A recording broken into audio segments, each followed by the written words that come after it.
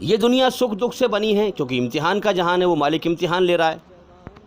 اب آئیے بات کرتے ہیں کہ جنت اور جہنم، سورگ اور نرک کہاں پر ہے؟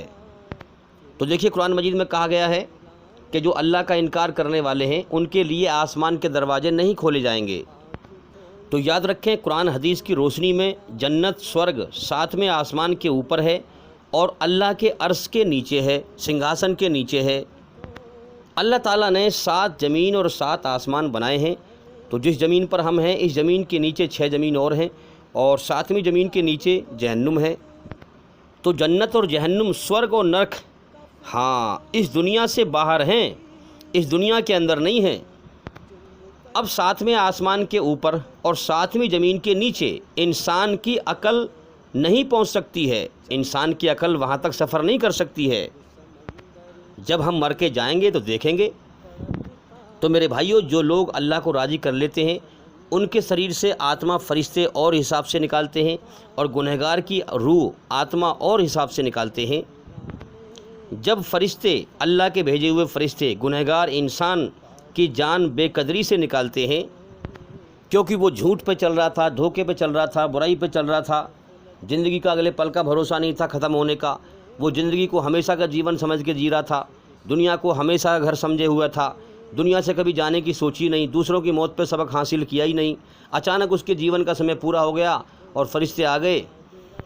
اب وہ ایک دم سے بے چین ہوا، تمام زندگی مکاری کری، بے ایمانی کری، حرام کی دولت اکٹھی کری، زمین جائیداد بٹوری، دنیا میں مال دولت بٹورا، جو کچھ اکٹھا کیا بے ایمانی کر کے، اب اسے چھوڑنے کا وقت آ گیا، ایک دم سے اس کا ختم ہونے کا وقت آ گیا۔ اور برا انجام جب سامنے انسان دیکھتا ہے ہاں تو چیختا ہے، روتا ہے، دنیا سے جانے کے لیے تیار نہیں ہوتا ہے اپنی راضی سے، تو فرشتے اس کی کمر میں لات مار کر اور بے قدری کے ساتھ اس کی آتما کو شریر سے نکالتے ہیں، اس کی روح کو، اس کی آتما کو بے قدری سے کھینچ کر نکالتے ہیں۔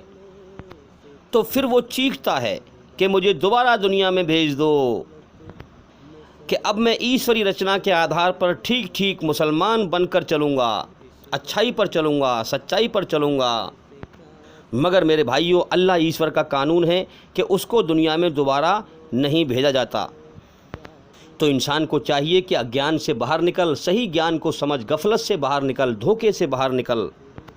اے انسان، تیری اگیانی، جاہل ہونے کی نشانی، اگیانی لوگوں کے پاس، جاہل لوگوں کے پاس بیٹھنا ہی تو ہے، کہ تو جاہل لوگوں کے پاس بیٹھتا ہے، اگیانیوں کے پاس بیٹھتا ہے، تو یہ بھی تیری اگیانی ہونے کی نشانی ہے، جاہل ہونے کی نشانی ہے۔ اس لیے گیانی لوگوں کے پاس بیٹھیں جو ایشور کا سچا گیان رکھتے ہیں، جن کے دل میں اللہ ایشور کی محبت ہے۔ تو تیری غفلت کی نشانی غافلوں کے پاس بیٹھنا ہی تو ہے۔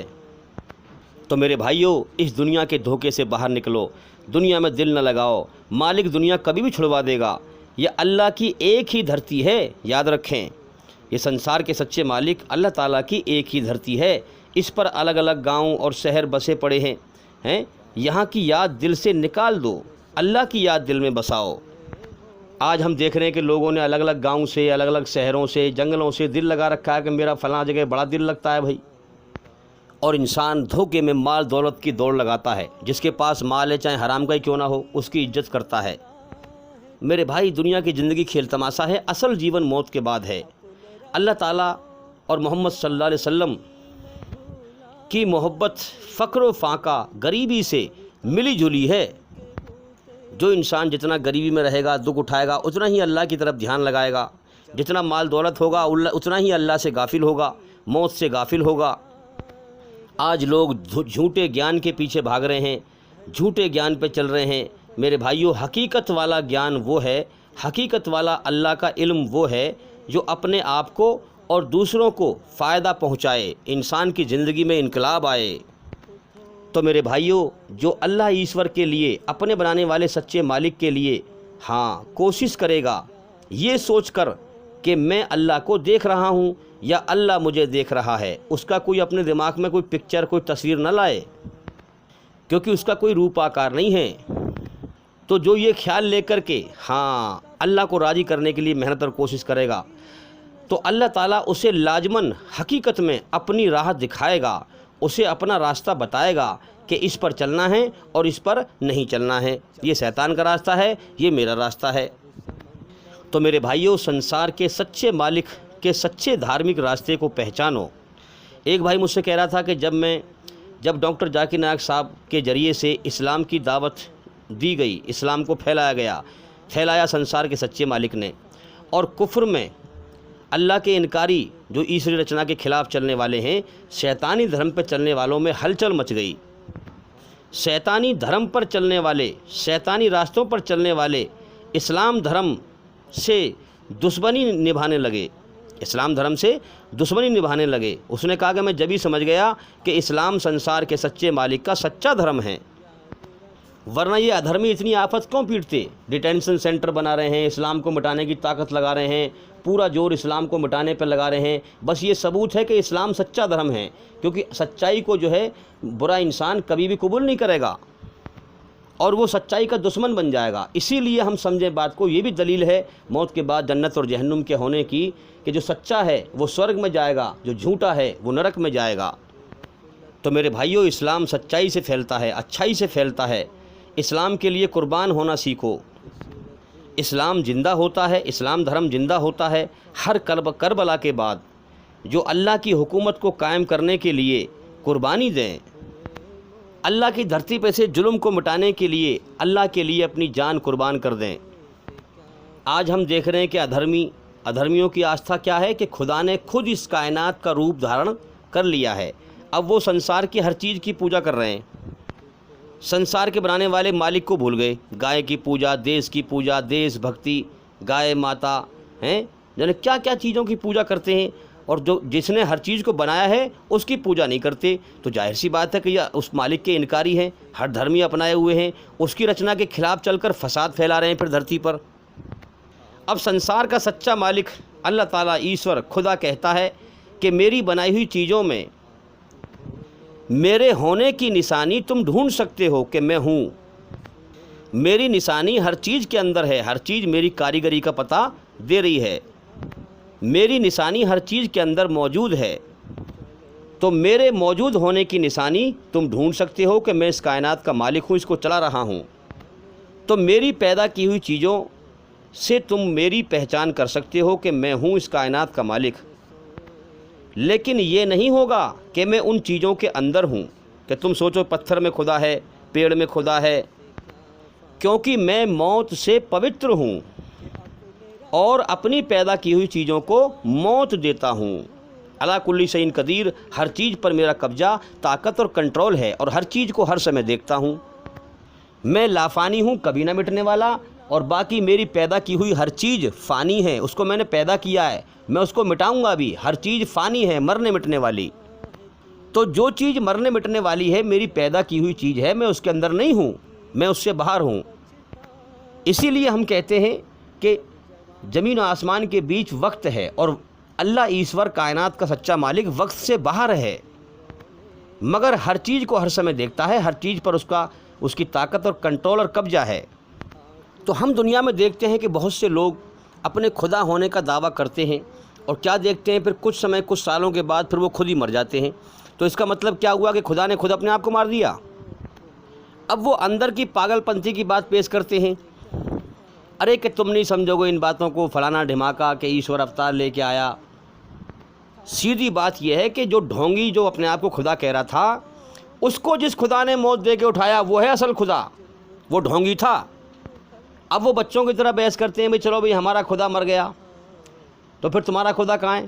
ہم کہتے ہیں ہمارا خدا وہ ہے جو اس کائنات کو چلا رہا ہے، وہ موجود ہے، قائم اور دائم ہے، زندہ ہے، جبھی تو کائنات سنبھال رکھی ہے اس نے، جبھی تو وہ چلا رہا ہے اس کو، لاکھوں انسانوں کو زندگی دے رہا ہے، موت دے رہا ہے، دن نکال رہا ہے، رات کر رہا ہے، ہوا چلا رہا ہے، زمین میں سے روزی پیدا کر رہا ہے، مگر ہم اسے ان سر کی آنکھوں سے دیکھ نہیں سکتے، کیونکہ وہ ہمارا امتحان لے رہا ہے۔ اس نے سنسار بنایا ہی اس لیے ہے تاکہ میں بن دیکھے پہچانا جاؤں، تاکہ لوگ مجھ سے بن دیکھے میری پہچان کریں، بن دیکھے مجھ سے ڈریں، بن دیکھے میرے حکم پر چلیں۔ یہی تو صحیح ٹیسٹ ہے، یہی تو امتحان کا بہترین ذریعہ ہے لوگوں کو چھانٹنے کے لیے۔ اگر سنسار کا سچا مالک خدا ایشور اللہ دکھائی دے جائے تو پھر کون غلط کرم کر رہا ہے بھائی؟ اگر جہنم کو وہ دکھا دے، جنت کو دکھا دے، پھر کون برے کرم کر رہا ہے دنیا میں؟ امتحان تو کسی چیز کو چھپا کر ہی صحیح لیا جاتا ہے۔ تو میرے بھائیوں یاد رکھیں، دو ہی راستے ہیں جیون جینے کے، ایماندار بن جا یا بے ایمان بن جا۔ ان دو راستوں کے دو انجام ہیں، ایمانداری کا انجام سورگ ہے اور بے ایمانی کا انجام نرک ہے۔ جو انسان اپنے مالک کی کھوج کرے گا، اس سے ڈرے گا، اپنے جیون کا مقصد جاننے کی کوشش کرے گا، اللہ ایشور اس کو روشنی دکھا دے گا، اس کو ایمان کا نور عطا فرما دے گا۔ یاد رکھیں، ایماندار انسان اس دنیا سے سچائی کے ہوش میں آ کر اللہ سے ایمانداری کا نور پا کر مر کر اس دنیا سے جائیں گے اور جا رہے ہیں لوگ، اور بے ایمان بے ہوشی میں مر جاتا ہے۔ اور یاد رکھیں، آج کتنے ڈھونگی ہیں جو ایشور کے نام پہ بھٹکا رہے ہیں، دھندا کر رکھا ہے دھرم کا۔ یاد رکھیں، جو برائی کے راستے پر ناپاک یقین پر ہوگا، یعنی ایشور کی طرف سے ناپاک، اپوتر، گندی اس کی آستھا ہوگی، ان لوگوں کی باتیں تمہیں صحیح سے سمجھ میں بھی نہیں آئیں گی۔ وہ کبھی کچھ کہیں گے، کبھی کچھ کہیں گے، ٹیڑھی میڑھی بات کریں گے، سیدھی راہ نہیں ملے گی آپ کو۔